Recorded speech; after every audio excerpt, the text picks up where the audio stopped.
గుంటూరు జిల్లా గూడూరులో టీడీపీ అధినేత చంద్రబాబు నాయుడు బహిరంగ సభలో వైఎస్ జగన్మోహన్ రెడ్డిపై నిప్పులు చెరిగారు. చంద్రబాబు నాయుడు 5 ఏళ్ల పాలనలో రాష్ట్రాన్ని అధోగతి చేశాడు. సైకో జగన్ అని ఎద్దేవా చేశారు. తెలుగుదేశం పార్టీలో అన్ని సామాజిక వర్గాలకు న్యాయం చేశామని, అందుకే పెద్ద ఎత్తున తిరుగుబాటు మొదలైందని, జగన్మోహన్ రెడ్డిని ఇంటికి పంపించే సమయం ఆసన్నమైందని చంద్రబాబు సభలో జగన్మోహన్ రెడ్డిపై విరుచుకుపడ్డారు. 10 రూపాయలు ఇచ్చి ఒక 100 రూపాయలు లాగేస్తున్నాడని, ఉపాధి లేక వలసలు పోయే పరిస్థితి ఏర్పడిందని, అన్ని ధరలు పెంచి ప్రజల రక్తం జలగలాగా పీలుస్తున్నాడని, సైకో జగన్ కు ఓటమి భయం పట్టుకుంది. అందుకే ముక్కుమ్మడిగా మే 13న ఎంపీ ఎమ్మెల్యే అభ్యర్థులకు సైకిల్ గుర్తుకి అందరూ ఓట్లు వేయించి అత్యధిక మెజారిటీతో గెలిపించాలని పిలుపునిచ్చారు. చంద్రబాబు నాయుడు, నన్ను ముఖ్యమంత్రి చేస్తే మీ భవిష్యత్తుకి నాది గ్యారంటీ, సంక్షేమం, ఉపాధి, అభివృద్ధి బాటలో నడిపే బాధ్యత నాది, దేశంలోనే అగ్రరాష్ట్రంగా నిలిపే బాధ్యత నేను తీసుకుంటానని హామీ ఇచ్చారు చంద్రబాబు నాయుడు.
మహానటుడు ఎన్టీఆర్ గారు టీడీపీ పార్టీని స్థాపించడం జరిగింది.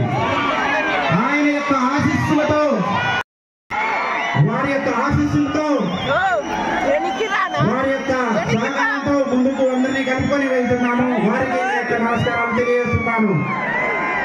అలాగే మన టీడీపీ జిల్లా పార్టీ అధ్యక్షుడైనటువంటి తిక్కారెడ్డి సార్ గారికి,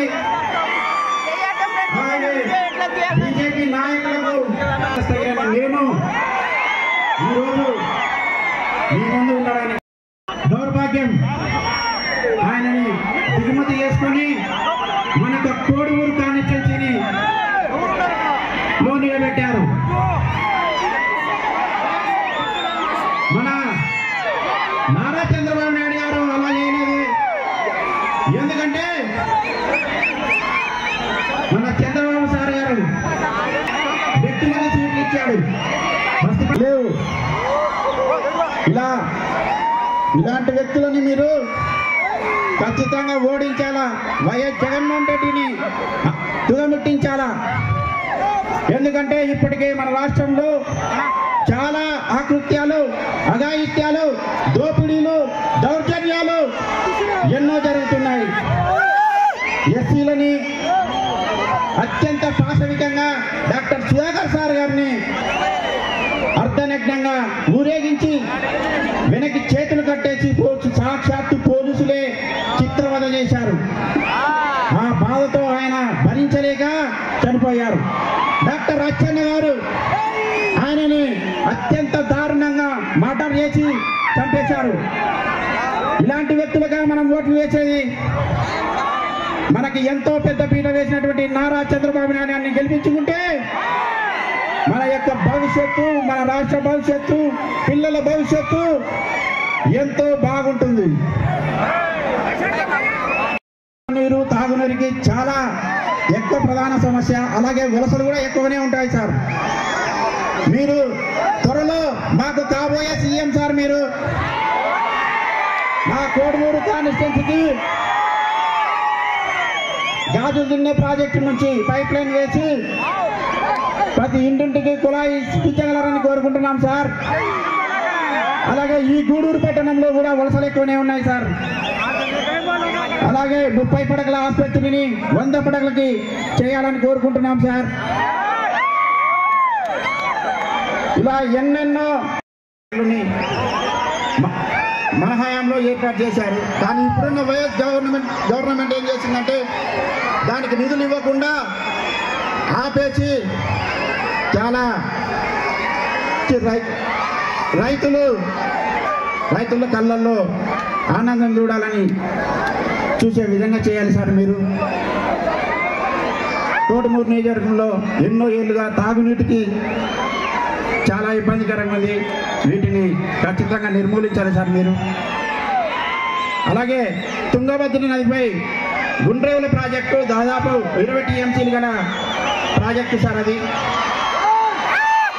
ప్రాజెక్టు కానీ అది మీరు ఉన్నప్పుడే 2500 కోట్లతో పునర్నిర్మించారు సార్. కానీ ఈసారి ఖచ్చితంగా గుండెల ప్రాజెక్టును నిర్మిస్తారని రైతుల కళ్ళల్లో ఆనందాన్ని చూడాలని కోరుకుంటున్నాం సార్. మేము మరొక్కసారి అందరికి చేతులెత్తి వేడుకుంటున్నాను. ఎంపీ గారైనటువంటి నారాజు గారిని అలాగే బొగ్గులో దస్తగిరైనటువంటి నన్ను మే 13వ తేదీన జరగబోయే సార్వత్రిక ఎన్నికలలో ఖచ్చితంగా 2 ఓట్లు వేయించి గెలిపించి అత్యధిక మెజార్టీతో గెలిపించాలని సవినయంగా కోరుకుంటున్నాను. సెలవు తీసుకుంటున్నాను. నారా చంద్రబాబు నాయుడు నాయకత్వం, లోకేష్ గారి నాయకత్వం, విష్ణున్న నాయకత్వం, పార్టీని స్థాపించినటువంటి తెలుగుదేశం పార్టీని నటరత్న నందమూరి తారక రామారావు గారి ఆశీస్సులతో మాజీ ముఖ్యమంత్రి వర్యులైనటువంటి నారా చంద్రబాబు నాయుడు గారికి అలాగే అతి సామాన్యుడైనటువంటి పూర్వ కులానికి చెందినటువంటి పంచలింగాల నారాజు నన్ను ఎంపీటీసీ స్థాయి నుంచి ఎంపీగా లోక్సభ స్థానానికి పంపిస్తున్నటువంటి తెలుగుదేశం పార్టీ అధ్యక్షుడైనటువంటి నారా చంద్రబాబు నాయుడు గారికి నా సొంత కాన్స్టిట్యూషన్ అయినటువంటి కోడమూరు నియోజకవర్గం నుంచి నేను పాదాభివందనం చేస్తున్నాను. అలాగే ఈ కోడమూరు నియోజకవర్గంలో బలమైన నాయకత్వం కలిగినటువంటి విష్ణువర్ధన్ రెడ్డి గారి నాయకత్వంలో బ్రహ్మాండంగా ఈ రోజే గెలుపు ఖాయమన్నట్లుగా ఉంది ఈరోజు. అంతేగాక జయశ్రీ ప్రకాష్ రెడ్డి గారి నాయకత్వంలో వీరందరి సమక్షంలో కోడమూరులో విజయబాబు ఎగడానికి ఇదే సంకేతం అని చెప్పేసి నేను తెలియజేస్తున్నాను. సార్ ఇక్కడ వాస్తవంగా కోడమూరు నియోజకవర్గంలో చాలా సమస్యలు దాపురించి ఉన్నాయి సార్. వాస్తవంగా ఎందుకంటే కర్నూలు పట్టణానికి అతి సమీపంలో ఉన్నా కూడా ఈ కోడమూరు టౌన్ నాగరికతగా ఎన్నికలు ఉంది. ఎందుకంటే గుండ్రేల ప్రాజెక్టు తుంగభద్ర నది తీరం అంతా మా కర్నూలు రైతుల గుండెల మీద పారిపోతా ఉన్నది. కానీ ఏ ఒక్క రైతు కూడా ఒక ఎకరా కూడా సాగునీరు నోచుకోలేకపోతున్నాం సార్. ఇక్కడ గుండ్రేల ప్రాజెక్టు తమరు వచ్చిన సీఎం అయిన తక్షణమే 20 టీఎంసీలో కెపాసిటీ కలిగినటువంటి గుండ్రేల ప్రాజెక్టును తక్షణం మీరు ప్రత్యేక చొరవ తీసుకొని ఈ కర్నూలు ప్రాంతాన్ని సస్యశ్యామలం చేసే బాధ్యత ఎంతైనా ఉందని చెప్పేసి తెలియజేస్తున్నాం సార్.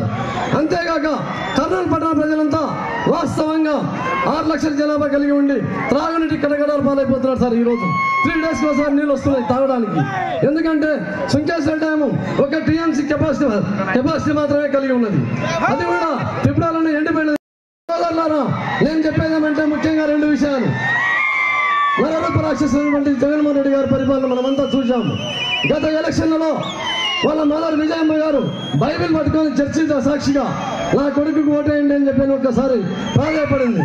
వాళ్ళ శరీరారెడ్డి గారు కూడా ఓటు వేయండి మా అన్నకొన్నాడు గారు. ఈ సంవత్సరము రాబోయే ఎలక్షన్లలో వాళ్ళ సొంత చెల్లెళ్ళు ఏమంటున్నారు, మా అన్నకు ఓటు వేయద్దండి, మా అన్నకు ఓటు వేయద్దండి అంటున్నారు. కాబట్టి దయచేసి మీరంతా విఘ్నులై ఆలోచించి ఏది ఏమైనా కూడా ఈ నరరూప రాక్షసుని ఇంటికి పంపించాల్సిన సమయం ఆసన్నమైనది. అంతేగాక ఈ రాష్ట్రం సుభిక్షంగా ఉండాలంటే తెలుగుదేశం పార్టీ రావాల్సిన ఆవశ్యకత ఎంతైనా ఉన్నది. ఎందుకంటే సామాజిక సమీకరణలో మన జిల్లాకు పెద్దపీట వేశారు నారా చంద్రబాబు నాయుడు సార్ గారు. ఎందుకంటే ప్రతి కులాన్ని ఆదరించారు. కాబట్టి నేను చెప్పేది ఏమంటే సోదరులారా, ప్రతి కులస్తులు ప్రతి వర్గం వాళ్ళు ఆలోచించి మనకు చంద్రబాబు నాయుడు గారి నాయకత్వంలో ఈ జిల్లా అభివృద్ధికి నచ్చుకుంటుంది తప్ప వేరే పార్టీలు ఎంచుకున్నంత మాత్రం వినాశనం కావడం మనం మళ్ళీ ఒకసారి చూడలేము. అందులో భాగంగా కర్నూలు మన జనరల్ హాస్పిటల్ని ఎయిమ్స్ స్థాయిలో అభివృద్ధి చేయడానికి సార్ కంకణం కట్టుకున్నారు. జనరల్ హాస్పిటల్ని ఎయిమ్స్ స్థాయిలో అభివృద్ధి చేస్తారని చెప్పేసి కోరుకుంటాను. మన కర్నూలు అంకుర సంస్థ రైతులకు ఎన్ని చెప్పుకుంటూ పోతే చాలా చాలా ఉన్నాయి. మన కర్నూలు చేశారు. మైనార్టీల కోసము అబ్దుల్ హక్ ఉర్దూ యూనివర్సిటీ ఇచ్చినటువంటి ఘనత కూడా చంద్రబాబు నాయుడు సార్కే దక్కుతుంది. కాబట్టి ఈ జిల్లా అభివృద్ధి పదంలో నడచాలంటే ఏది ఏమైనా కూడా చంద్రబాబు సార్ గారు ఇచ్చినటువంటి నాయకత్వంలో జనసేన, బీజేపీ, తెలుగుదేశం ఆధ్వర్యంలో అలయన్స్లో ఏర్పడినటువంటి అభ్యర్థులుగా ఉన్నటువంటి ఉమ్మడి అభ్యర్థులమైనటువంటి లోక్సభ స్థానానికి పంచలింగాల నాగరాజును ఎమ్మెల్యే అభ్యర్థి అయినటువంటి పొంగుల దస్తగిరి గారిని అఖండ మెజార్టీతో గెలిపించాలని చెప్పేసి ఈ సభాముఖంగా కోరుకుంటూ, అదేగాక మా సమస్యలను కూడా ఏమైనా తమ ముఖ్యమంత్రి అయిన తర్వాత ఈ కోడమూరు వాస్తవిక సమస్యలను ప్రత్యేక చర్యతో తీర్చాలని చెప్పేసి కోరుకుంటూ సెలవు తీసుకుంటున్నాను సార్. నమస్కారం. కౌంటాలలో తమ్ముళ్ళు జెండాలు దించాలి, చెప్పితే వినాలి. జెండాలు వెనక వాళ్ళకి కనపడాలి, ముందరుండే వాళ్ళు ఇలాంటి చేస్తే వెనకాలలో కనపడదు, టీవీ కూడా రాదు. కొంచెం క్రమశిక్షణ ఉండాలి. మీటింగ్ విన్న తర్వాత మీరు ప్రజల్ని చైతన్యవంతులు చేయడానికి ఉపయోగించాలి తప్ప మీటింగ్ ప్రజానీకానికి నా పాదాభివందనాలు. ఈరోజు మన ప్రియతమ నేత నారా చంద్రబాబు నాయుడు గారు గూడూరు పట్టణానికి వస్తుందంటే మీ సంతోషాన్ని పట్టలేక రోడ్లు విలవిలలాడిపోతున్నాయంటే ఈ రోజే మనం కోడుమూరు నియోజకవర్గంలో ఎంత అభిమానం ఉందో మన ఆది నాయకుని పైన అనేది మీ కళ్ళలో ఉన్నటువంటి ఆనందం కనబడతా ఉంది. ఎందుకంటే చంద్రబాబు నాయుడు గారు, లోకేష్ గారు ఈరోజు కోడుమూరు నియోజకవర్గానికి విద్యావంతుడైనటువంటి దస్తగిరి గారిని, అదేవిధంగా కురువ సామాజిక వర్గానికి బీసీ నాయకుడు నాగరాజు గారికి అభ్యర్థిత్వాన్ని ఇచ్చిన తర్వాత మీరంతా ఎంతో ఉత్సాహంగా ఉన్నారు. కోడుమూరు నియోజకవర్గం ఈరోజు టికెట్ దస్తగిరికి అనౌన్స్ అయిన తర్వాత ప్రతి గ్రామముల నుండి ఆ రోజు నిన్న నామినేషన్కి వచ్చారు. దాదాపు 30,000 మందితో నామినేషన్ వేయడం జరిగింది. వెంటనే మన నాది నాయకుడు వస్తున్నారంటే మీరు ఉత్సాహంతో గ్రామాల నుంచి తరలి వచ్చారు. ముఖ్యంగా ఈ నియోజకవర్గంలో ఉన్నటువంటి అరాచక శక్తులు పోయిన 5 సంవత్సరాల నుండి ఇక్కడ ఎమ్మెల్యేగా ఉన్నటువంటి అభ్యర్థి, అదేవిధంగా ఇన్ఛార్జిగా ఉండి ఇసుక దోపిడీ, మట్టి దోపిడీ, భూ కబ్జాలు, ఎన్నో అవకతవకలు చేసినటువంటి ఈ నియోజకవర్గానికి భవిష్యత్తులో స్వేచ్ఛ వాతావరణం కల్పించడానికి ఒక ఎంపీ, ఎమ్మెల్యే అభ్యర్థిని నిలబెట్టి ఇది చివరి యుద్ధం కర్నూలు పార్లమెంట్ అనేది మీరు గుర్తుంచుకోండి.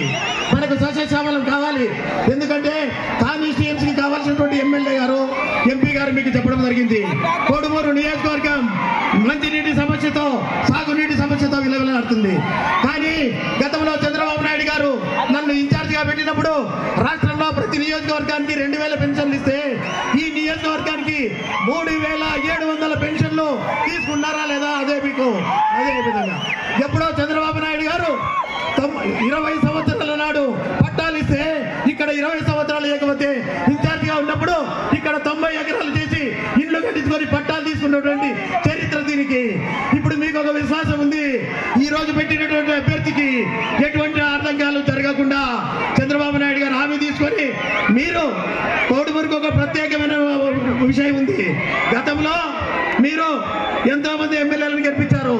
ఆ రోజు మన మద్దతుతో ఆ రోజు 53,000తో గెలిచినటువంటి అభ్యర్థిని ఈ రోజు 55,000 మెజార్టీ తీసుకురానిక మీరు సిద్ధంగా ఉండి మనం చంద్రబాబు నాయుడు గిఫ్ట్ గా ఇస్తారని ఆశిస్తున్నాం. ఎందుకంటే మీరు కోడుమూరు మండలం అయితేనే, బెలగల్లు, గూడూరు, కర్నూలు మండలాల్లో కోడుమూరు మండలంలో నామినేషన్ కంటే ముందే పోతే ప్రతి గ్రామం నుండి వేలాదిగా ఆ రోజు జగన్మోహన్ రెడ్డి మీటింగ్ దాటి ఆ రోజు మాకు మద్దతు ప్రకటించారంటే కోడుమూరు మండలంలో ప్రజాదరణ ఎంత ఉందో మీరే ఒక్కసారి ఆలోచించండి. ఇది మీ మాటగా నేను ఆయనకు మనవి చేస్తా ఉన్నా. తప్పకుండా కోడుమూరు ఈ జిల్లాలో అత్యధిక మెజార్టీ గెలిపించే మీరు ఓటర్లు, నేను కాదు, మా శక్తి కాదు. తెలుగుదేశం పార్టీ పైన అభిమానం ఉంది.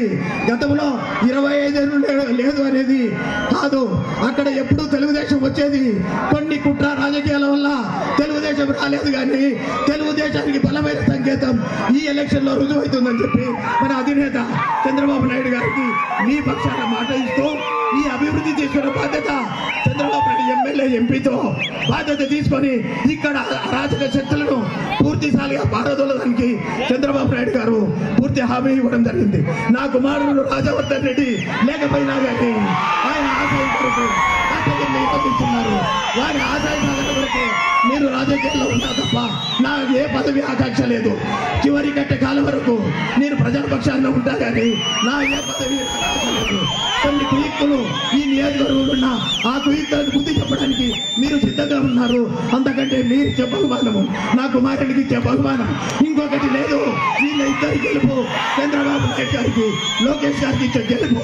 మీరు చంద్రబాబు నాయుడు గారు ముఖ్యమంత్రి అయిన తర్వాత ఇక్కడ ఇసుక దోపిడీ మట్టి మాఫియా దోపిడిన వారికి ఎంక్వైరీ చేపించి ఇక్కడ సిఐడి ఎంక్వైరీ విజిలెన్స్ ఎంక్వైరీ చేపించి వాళ్ళ యుద్ధాన్ని ఎవరి దోపిడీ చేశారో ఎవరు హత్య రాజకీయాలు చేస్తున్నారు వాళ్ళను బొక్కలకి వేసే వరకు నిద్రపోమని చెప్పి మీకు సౌకర్యంగా మనం దయచేసి మన అధినేత నాయకుడు సమయం లేదు కాబట్టి చంద్రబాబు నాయుడు గారు అన్ని విషయాలు చెప్తారు.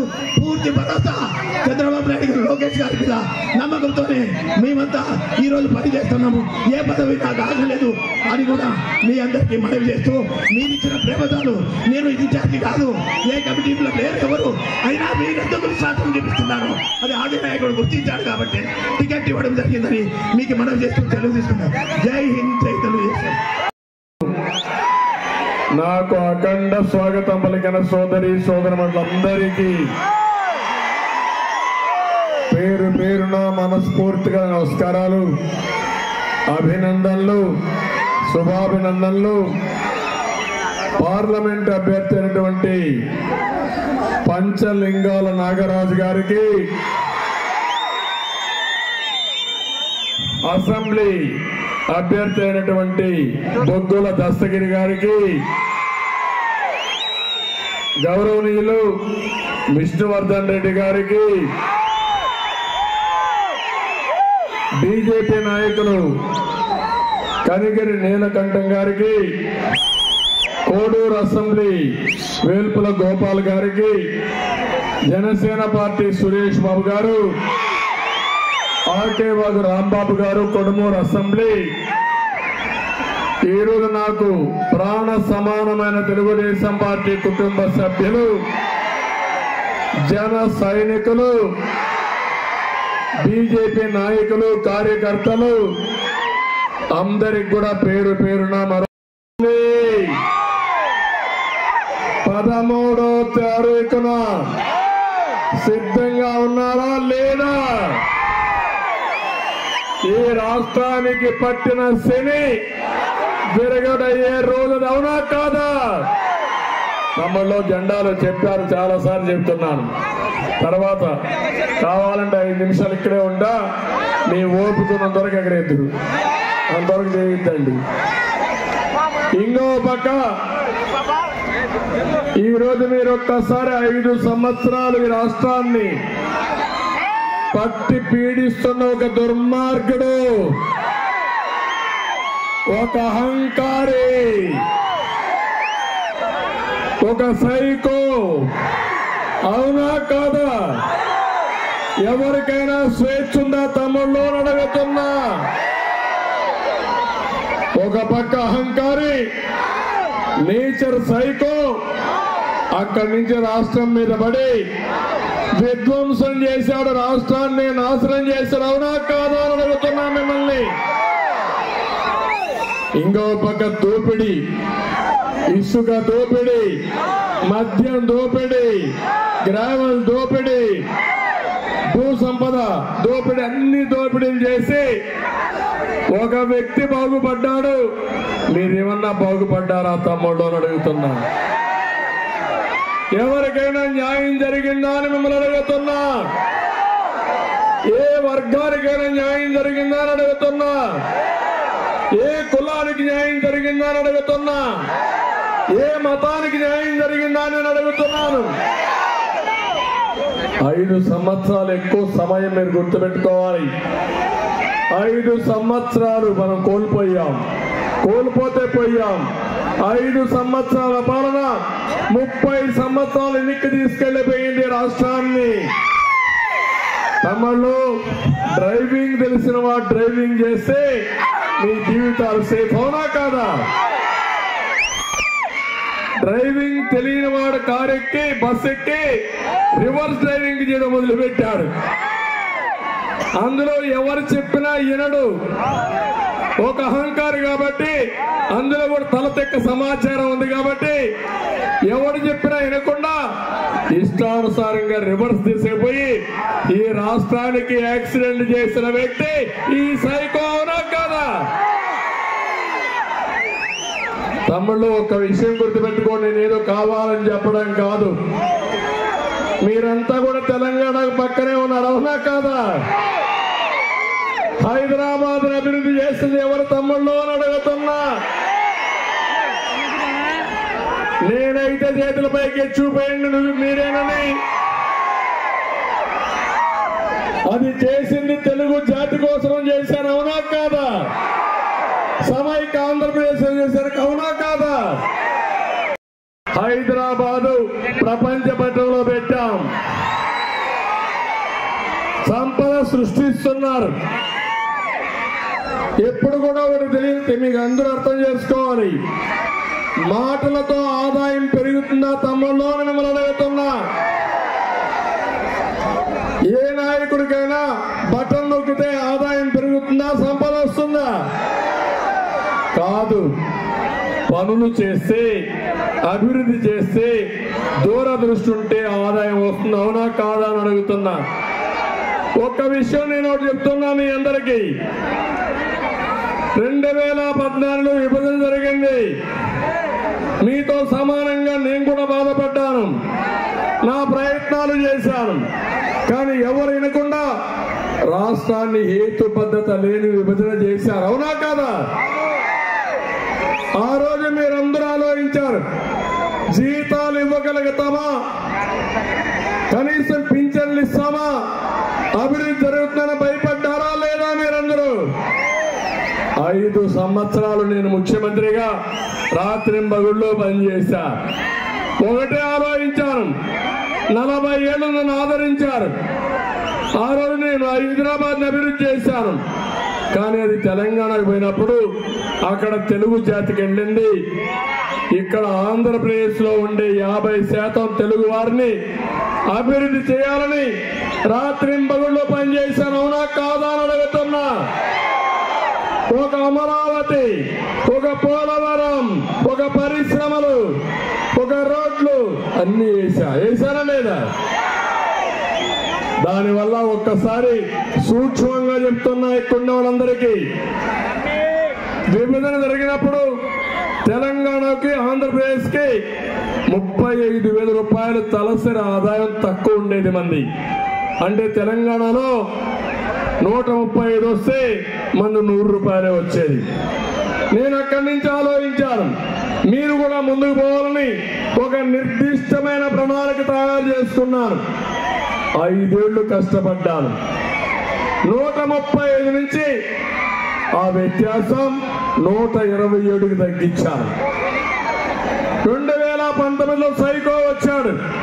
సైకో వస్తే ఇప్పుడు వ్యత్యాసం చూస్తే 145 పెరిగిపోయింది.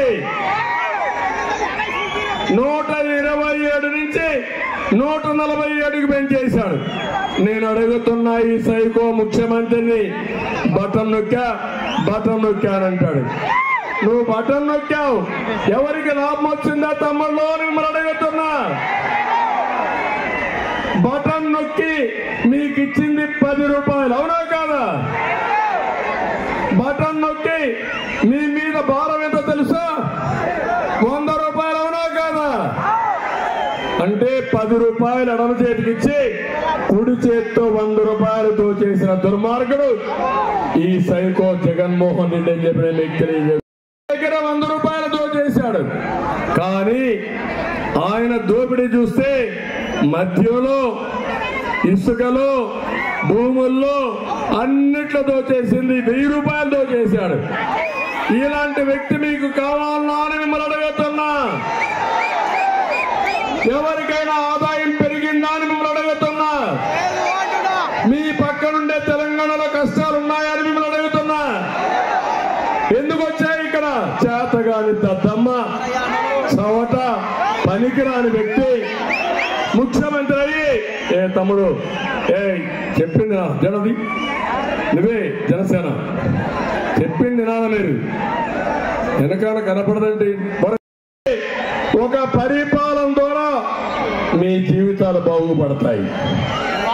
చెత్త పరిపాలన ఉంటే మీ జీవితాలు నాశనం అయిపోతాయి. అదే జరిగింది. కొన్ని విషయాలు నేను మీ అందరికి ఎక్స్ప్లెయిన్ చేస్తా. నేను ఒక మాట చెప్తున్నాను. ఈ రాయలసీమలో 52 సీట్లుంటే 49 గెలిపించారు. ఆ రోజు ఒక పని చేశాడు, పాదయాత్ర చేశాడు. నేనేదో రాయలసీమ వాసి అన్నాడు. నేను కూడా రాయలసీమ బిడ్డని, ఇక్కడే పుట్టా. అవునా కాదా? కానీ మిమ్మల్ని మోసం చేయడానికి రాయలసీమ బిడ్డని, ఇది రాయలసీమ బిడ్డ కాదు, రాయలసీమ క్యాన్సర్ గడ్డ అని చెప్పి మీకు తెలియజేస్తున్నా. ఈరోజు ఏం జరిగింది? నమ్మి మీరంతా నెత్తి మీద చేయి పెడితే, బుగ్గలు నిమిరితే, ముద్దులు పెడితే ఐసైపోయారు మీరందరూ. మంచి పాలిచ్చే ఆవును వదులుకొని తన్నే దున్నపోతుని తెచ్చుకున్నారు తమ్ముళ్ళు మీరందరూ. ఎన్నికలు అయిన తర్వాత బాధుడే బాధుడు. అవునా కాదా? వదిలిపెట్టాడా మిమ్మల్ని? ఎవరికైనా ఎగ్జామినేషన్ ఉందా మీకు? నేను అడుగుతున్నా, ఈ రాయలసీమలో ఒక్క ప్రాజెక్టు కట్టాడా తమ్ముళ్ళు? ఒక్క కాలువ దువ్వాడా తమ్ముళ్ళు? ఒక ఊరికి మంచినీళ్ళు ఇచ్చాడా? ఒక పొలానికి 1 ఎకరాకు నీళ్ళు ఇచ్చాడా? ఇంక నిన్ను చెత్త ముఖ్యమంత్రి అనకపోతే ఏమనాలి? గొప్ప ముఖ్యమంత్రి అనాలి నిన్ను. అంటే నీటి విలువ తెలియదు, రైతు కష్టాలు తెలియదు. గుర్తుపెట్టుకోండి, రాయలసీమ ద్రోహి ఈ జగన్మోహన్ రెడ్డి సైకో. అవునా కాదా? నష్టపోయామా లేదా? మళ్ళీ ఇలాంటి దుర్మార్గులు ఉంటే రాయలసీమ ఎడారిగా మారిపోతుంది. ఇప్పటికే వలసలు ప్రారంభించాయి. రేపు రాబోయే రోజుల్లో శాశ్వతంగా అందరూ వలసలు పోయే పరిస్థితి వస్తుంది. నేను అడుగుతున్నా ఒకే ఒక విషయం. నేను సీమ రైతులకి డ్రిప్ ఇరిగేషన్ కింద 90% ఇచ్చాను. ఇప్పుడు ఉందా తమ్ముళ్ళు ఆ స్కీము? ఉందా అని అడుగుతున్నా. ఇంకో పక్క ఇక్కడ ఎస్సీలు ఉన్నారు. నా ఎస్సీలు అంటున్నాడా? నా ఎస్సీలు అంటూ ఒక విచిత్రమైన వ్యక్తి ఎవరినైతే పాతాళ లోకానికి తొక్కించాలనుకుంటాడో వాళ్ళు నా మనుషులు అంటాడు. నేను అడుగుతున్నా, ఈయన వల్ల ఎక్కువ నష్టపోయిన దళితులే. అవునా కాదా తమ్ముళ్ళు అని మిమ్మల్ని అడుగుతున్నా. 25,000 కోట్ల రూపాయల సప్లాన్ ఉంటే ఆ సప్లాన్ రద్దు చేసిన వ్యక్తి ఈ జగన్మోహన్ రెడ్డి. 27 పథకాలు నేను ఇస్తే 27 పథకాలు తీసేసిన వ్యక్తి ఈ జగన్మోహన్ రెడ్డి. ఇంకో పక్క ఎస్సీలు అంటూనే ఎస్సీల పైన ఎస్సీ అట్రాసిటీ యాక్ట్ పెట్టే వ్యక్తి ఈ వ్యక్తి. మీరు చూశారు, ఎవరైతే సుబ్రహ్మణ్యం అనే ఒక డ్రైవర్ ని చంపేసి డోర్ డెలివరీ చేసే పరిస్థితికి వచ్చారు. అవునా కదా? అంటే ఒక ఎస్సీ ప్రాణానికి విలువ లేకుండా పోయింది. ఇంకో పక్క ఒక మాస్క్ అడిగాడని ఒక డాక్టర్ ని చాలా దారుణంగా పిచ్చివాడిని చేసి చంపేసిన దుర్మార్గులు వీళ్ళంతా. ఇంకో పక్క చీరాల్లో మాస్క్ పెట్టి కొట్టి చంపేసిన పరిస్థితి. ఇలాంటి సంఘటనలు మీరు చూస్తే 1-2 కాదు. బెస్ట్ అవైలబుల్ స్కూల్ స్కీమ్ ఉంటే రద్దు చేశాడు. ఇన్నోవా కార్లు ఇస్తే రద్దు చేశాడు. అంబేద్కర్ విదేశ విద్య పెడితే దాన్ని కూడా రద్దు చేసేశాడు. అందుకే ఈరోజు నేను చూస్తున్నా, దళితుల్లో తిరుగుబాటు వచ్చింది. నేను ఒకటే మిమ్మల్ని అందరినీ కోరుతున్నా, ఇక్కడ కూడా చాలా మంది దళితులు ఉన్నారు. నేను ఒక విషయం మీకు చెప్పాలి. నేను తీసుకున్న నిర్ణయం దళితుల్లో కూడా సామాజిక న్యాయం జరగాలని, దళితుల్లో కూడా ABCD కేటగరైజేషన్ నేను పెట్టాను. 96, 97 నేను ఆ రోజుల్లోనే వర్గీకరణ తీసుకొచ్చాను. దానివల్ల మాదిగలకు కూడా న్యాయం జరిగింది. ఇది గుర్తుపెట్టుకోమని మాదిగలందరినీ కోరుతున్నా. ఇప్పుడు మళ్ళా హామీ ఇస్తున్నా, NDA ప్రభుత్వం కూడా ఒప్పుకున్నది, నరేంద్ర మోడీ గారు ఒప్పుకున్నారు. మళ్ళీ మన రాష్ట్రంలో ABCD వర్గీకరణ తీసుకొచ్చి మాదిగలకు న్యాయం చేసే బాధ్యత నాదని మీ అందరికీ హామీ ఇస్తున్నా. అందుకే సామాజిక న్యాయానికి కట్టుబడిన పార్టీ తెలుగుదేశం పార్టీ.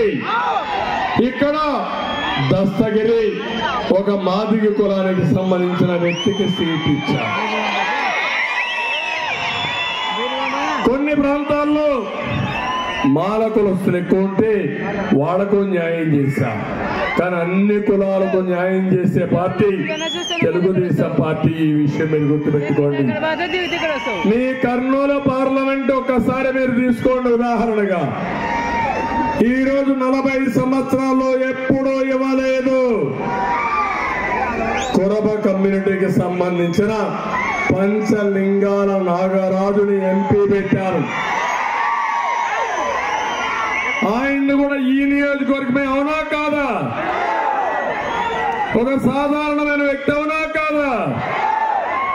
మామూలుగా ఒక MPTC గెలిచిన అభ్యర్థిని నేను బుధం నుంచి వేసి మీ కులానికి నాయకత్వం ఇవ్వాలి, కర్నూలు MP కావాలని కర్నూలు ఎంపీగా ఎంపిక చేశారని మీ అందరికీ హామీ ఇస్తున్నా. ఒక పక్క దస్తగిరి, ఒక పక్క MP నాగరాజు, ఇంకో పక్క చూస్తే బోయ కులస్తులు ఎక్కువ ఉంటారనే ఉద్దేశంతో మంత్రాలయం రాఘవేందర్ రెడ్డికి ఇచ్చారు. బీజేపీ ఆదోని డెంటల్ పార్సార్థికి ఇచ్చారు. అంటే ఎక్కువ కులస్తులు ఉన్నారు కాబట్టి వాళ్ళకు 2 సీట్లు ఇచ్చామని మీ అందరికీ హామీ ఇస్తున్నా. వీళ్ళనే కాదు, ఇంకో పక్క మీరు చూస్తే ఎవరైతే KE కృష్ణమూర్తి వారసత్వంగా ఉన్నాడో వాళ్ళ అబ్బాయిని ఒక ఈడిగ కులంలో పట్టుకొండ ఎమ్మెల్యేగా ఇచ్చారని చెప్పి కూడా నేను మీకు తెలియజేస్తున్నా. ఇంకో పక్క ఆలూరులో ఒక లింగాయత్ కమ్యూనిటీ ఇక్కడ ప్రిడామినెంట్ గా ఉంది. అందుకనే ఒక లింగాయత్ ఎమ్మెల్యే ఇచ్చిన పార్టీ తెలుగుదేశం పార్టీ. కర్నూలులో ఒక ఎంపీగా ఎమ్మెల్యేగా ఇచ్చాం. భారత్ వచ్చి ఒక వైశ్య కులానికి ఇచ్చిన పార్టీ తెలుగుదేశం పార్టీ. పక్కన నంద్యాలలో ఒక ముస్లిం కూడా ఇచ్చానని చెప్పి నేను మీకు తెలియజేస్తున్నా.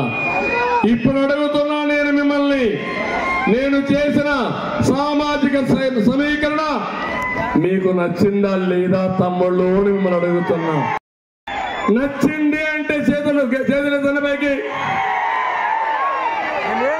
మీకు అర్థమైందా లేదా? ఇదే సైకో జగన్ రెడ్డి చేసింది. ముగ్గురికి ఒకే కమ్యూనిటీకి ఇచ్చాడు, అవునా కాదా? అంటే ఇది సామాజిక న్యాయమా తమ్ముళ్ళు అని మిమ్మల్ని అడుగుతున్నా. జనాభా తమాషా ప్రకారం పదవులు ఇవ్వాలా లేదా అని మిమ్మల్ని అడుగుతున్నా.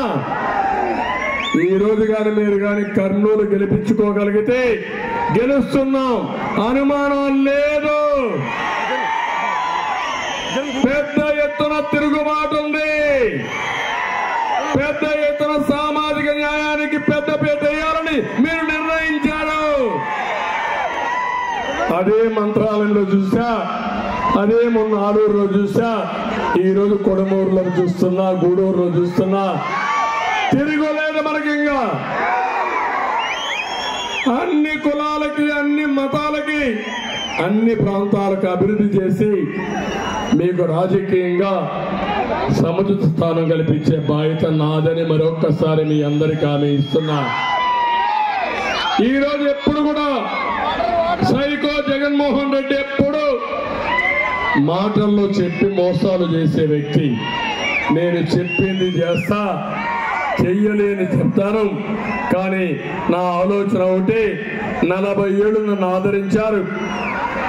నేను మళ్ళీ మీ అందరినీ అన్ని విధాలా అభివృద్ధి చేసి దేశంలోనే ఆంధ్రప్రదేశ్ ని నెంబర్ 1 రాష్ట్రంగా తయారు చేయడానికే ముందుకొచ్చాను.